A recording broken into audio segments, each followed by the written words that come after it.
নমস্কাৰ সকলোকে আমাৰ YouTube channel maths in Assamese মিডিয়ামলৈ পুনৰবাৰ স্বাগতম জনাইছোঁ। আজি আৰম্ভ কৰিবলৈ ওলাইছোঁ ক্লাছ 9 গণিত পাঠ্যপুথিৰ 2.1 অনুশীলনীটো। গতিকে 2.1 অনুশীলনীটো যোৱাৰ আগতে আমি চাব লাগিব অনুশীলনী দ্বিতীয় অধ্যায়ত কি আছে। তো এতিয়া দ্বিতীয় অধ্যায়টোলৈ চাওঁ। দ্বিতীয় অধ্যায়ত আছে বহুপদ অৰ্থাৎ পলিনমিয়েলছ। এতিয়া মই পাঠটো অকণমান থুলমূলকৈ কৈ দিম, বিতংকৈ তোমালোকে এইখিনি ভালকৈ পঢ়ি ল'বা। তো বহুপদৰ এইটো জনাৰ আগতে আমি জানিব লাগিব একপদ। একপদ কি হয়?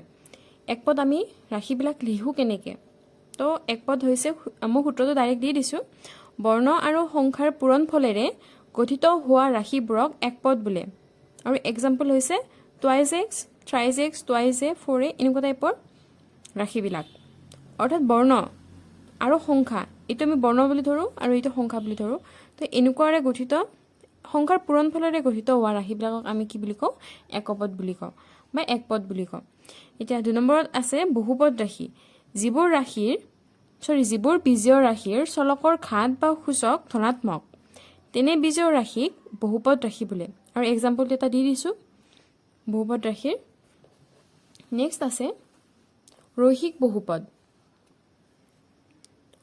যিবোৰ বহুপদ ৰাশিৰ চলকৰ ঘাত মাত্ৰ 1, তেনে ৰাশিক ৰৈখিক বহুপদ বোলে। এই আমাৰ ইয়াতে দুটা চলক আছে, এই চলক দুটাৰ আমাৰ ঘাত কি? 1, মাত্ৰ 1। তো এইবিলাকক আমি কি বুলি কওঁ? ৰৈখিক বহুপদ বুলি কওঁ। এক্সাম্পলটো চাই লোৱা। এতিয়া আমি আহোঁ মাত্ৰালৈকে। মাত্ৰা সূত্ৰটো হৈছে এটা বহুপদ ৰাশিৰ চলকৰ উচ্চতম ঘাতটো বহুপদ ৰাশিটোৰ মাত্ৰা। অৰ্থাৎ ৰাশি এটা আমাৰ উদাহৰণ এটা দি থৈ দিছোঁ।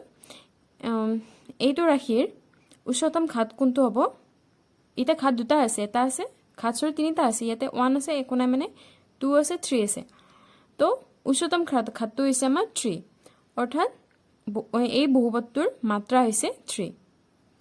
তো আমি এতিয়া অনুশীলনী 2.1 মেথছ কেইটা চাওঁ কি আছে। 2.1ত আছে তলৰ কোনকেইটা ৰাশি এটা চলকযুক্ত বহুপদ আৰু কোনকেইটা নহয়, তোমাৰ উত্তৰৰ যুক্তি দিয়া। তো 1 নম্বৰত আছে 4x² - থ্ৰাইজ এক্স + 1। তো এইটো এটা চলকযুক্ত বহুপদ। আৰু 2 নম্বৰত আছে y² + √2। এইটো এটা চলকযুক্ত বহুপদ, হয়নে? এটা চলকযুক্ত বহুপদ ৰাশি। 3 নম্বৰত আছে থ্ৰাইজ √t + t√2। এইটো এটা বীজীয় ৰাশি নহয়। মই এইকেইটা মুখেৰে কৈ দিছোঁ, যিহেতু কৰিব লগা একো নাই। আৰু 4 নম্বৰত আছে y + 2/y। এইটো এটা বহুপদ ৰাশি নহয়। 5 নম্বৰত আছে x⁻10 + y⁻3 বা y³ + z⁻50। চ' এইটো এটা চলকযুক্ত বহুপদ ৰাশি নহয়, কাৰণ এই বহুপদটোৰ 3টা চলকযুক্ত, দেখিছাই 3টা চলক আছে। চ' এইটো এটা চলকযুক্ত বহুপদ নহয়। কুৱেশ্যন নম্বৰ 2ত আছে প্ৰতিটোৰে x² সহগ লিখা। তো সহগ কোনবিলাক হয়? আমাৰ x² সহগ উলিয়াব দিছে। তো x² এইটো ৰাশিৰ x² হ'ল এইটো, ইয়াৰ সহগ হ'ব ইয়াৰ ওচৰে পাজৰে থকা আমাৰ সংখ্যাটো। এই ওচৰত থকা সংখ্যাটোক আমি কি বুলি কওঁ?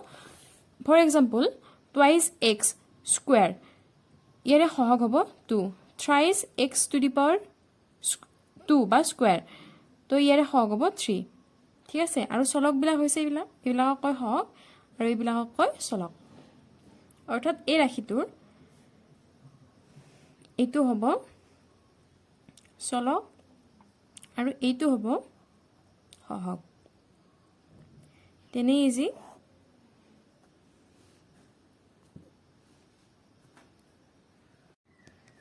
নেক্সট আমি চাম কুৱেশ্যন নম্বৰ 2 কুৱেশ্যন নম্বৰ 2ত এইটো ৰাখি দিয়া আছে 2 plus x square plus x তো ইয়াৰে সহগ হ'ব 1 এক্স স্কুৱেৰৰ সহগ হ'ব 1 কুৱেশ্যন নম্বৰ 2ত আছে 2 minus x square plus x cube তো ইয়াৰে সহগ কি হ'ব -1 যেহেতু ইয়াত এক্স স্কুৱেৰৰ আগত মাইনাছ আছে সেইবাবে -1 তো এইটো ৰাশিৰ সহগ হ'ব পাই ডিভাইডেড বাই 2 এক্স স্কুৱেৰ আছে তো ইয়াৰে সহগ কোনটো হ'ব পাই ডিভাইডেড বাই 2 4 নম্বৰৰ হ'ব root over twice x minus 1 তো ইয়াতে x স্কয়ার ৰাখিটোৱে নাই তো ইয়াৰ হক কি হ'ব 0 মোৰ এইখন যেহেতু বহুত পুৰণা কিতাপ আছিল তো ইয়াতে কিছুমান সংখ্যা কিছুমান কোৱেশ্চন নাই তো এই 2 নম্বৰ কোৱেশ্চনত আৰু এটা কোৱেশ্চন আছিল আমাৰ 4 নম্বৰলৈকে আছে তাত আৰু এটা আছিল তো হিটো মই এইটো পাতি লৈছো চাই পেলাই তো এইটো ৰাখি দিয়া আছে তো এইটো আমি কি কৰিব লাগিব যেহেতু ইয়াতে x স্কয়াৰৰ মানটো ডাইৰেক্টলি কৈ দিয়া হোৱা নাই তো এইটো আমি প্ৰথমতে সৰল কৰি ল'ব লাগিব তো সৰল কৰি ল'বলৈ হ'লে কি কৰিব লাগিব এইটো ৰাখিৰে এইটো এবাৰ পূৰণ কৰিব লাগিব তাৰ পিছত এইটোৰে এবাৰ এই গুটিটো ৰাখি এবাৰ পূৰণ কৰিব লাগিব তো সেইখিনি মই লিখি পেলাই তোমালোকক দেখুৱাই আছো কি হ'ব twice x কিউব এইটোৰে পূৰণ কৰিলে -6x square plus twice x minus থকা বাবে মাইনাস দিলো -3x স্কয়াৰ माइनस प्लस 3 3 गुण 9 x प्लस माइनस माइनस 3 गुण 3 तो এইখিনি কৰিলে হ'ব twice x cube minus 9x square plus 11 sorry 8 to 9 হ'ব তো 11x -3 তো এইটো ৰাখি আমি x স্কয়াৰৰ মানটো কি পালো এইটো ৰাখি তো x স্কয়াৰৰ সহগ কি হ'ব সমান -9 এইটো आंसर বুজি পালা নিশ্চয় এতিয়া আমি কোৱেশ্চন নম্বৰ 3 টো পঢ়িম কোৱেশ্চন নম্বৰ 3 আছে 35 মাত্ৰাযুক্ত এটা দ্বিপদ আৰু 100 মাত্ৰাযুক্ত এটা একপদৰ একোটাকো উদাহৰণ দিয়া তো 35 মাত্ৰাযুক্ত মাত্ৰা কোনবিলাক হৈছিল মাত্ৰাবিলাক হৈছিল এইবিলাক মাত্ৰা বুলি কম তো আমাৰ মাত্ৰাটো কি হ'ব দিছে 35 হ'ব দিছে তো যিকোনো লিখিব পাৰো কিন্তু দ্বিপদ হ'ব লাগিব দুটা পদ হ'ব লাগিব 3 নম্বৰ সল লিখিম আমি প্ৰথমতে লিখিম 35 মাত্ৰাযুক্ত এটা দ্বিপদ দ্বিপদটো কি হ'ব এটা লিখিম 35x 35 minus 10 লিখিলো এটো হল 35 মাত্ৰাযুক্ত এটা দ্বিপদ এটা কি কৈছে 100 মাত্ৰাযুক্ত এটা একপদৰ উদাহৰণ দিব দিছে তো লিখি দিব পাৰো twice x 100 এটো কি হল একপদ হল তো এইটোৱে आंसर এতিয়া আমি কোৱেশ্চন নম্বৰ 4 টো চাম তলৰ বহুপদবোৰৰ মাত্ৰা লিখা তো কি দিয়া আছে 5x³ + 4x² + 7x তো আমি মাত্ৰা কোনবিলাক হৈছিল বহুপদটোৰ উচ্চতম ঘাতটোৱে হৈছিল মাত্ৰা তো ইয়াৰে উচ্চতম ঘাত কি আছে ইয়াতে 1 আছে 2 আৰু 3 x ৰ ওপৰত একো নাই মানে কি 1 আছে তো ইয়াৰে উচ্চতম বহুপদৰ ঘাতটো কি হ'ব এইটো হ'ব 3 হ'ব তো ইয়াৰে মাত্ৰা হ'ব 3 नेक्स्ट ইয়াৰে হ'ব 2 এইটোৰ হ'ব মাত্ৰা 1 যেহেতু 5t এইবিলাক লিখাৰ পিছত মই ভালকৈ ধৰিব পৰা নাছিলো বেলেগত চাই ললো তো 5t -√7 তো t ৰ ওপৰত একো নাই মানে কি আছে 1 এটা আছে আকৌ 4 নম্বৰত কি আছে অকল 3 আছে তো ইয়াতে আমাৰ যেহেতু বহুপদটোৰ উচ্চতম ঘাত আমাৰ একো দিয়াই নাই একো ৰাখি দিয়া নাই এক্সট্ৰাকে তো এইটোৰ মাত্ৰা হ'ব 0 কোৱেশ্চন নম্বৰ 5ত আছে তলৰ ৰৈখিক দ্বিঘাত আৰু ত্ৰিঘাত বহুপদবোৰ শ্ৰেণী বিভাজন কৰা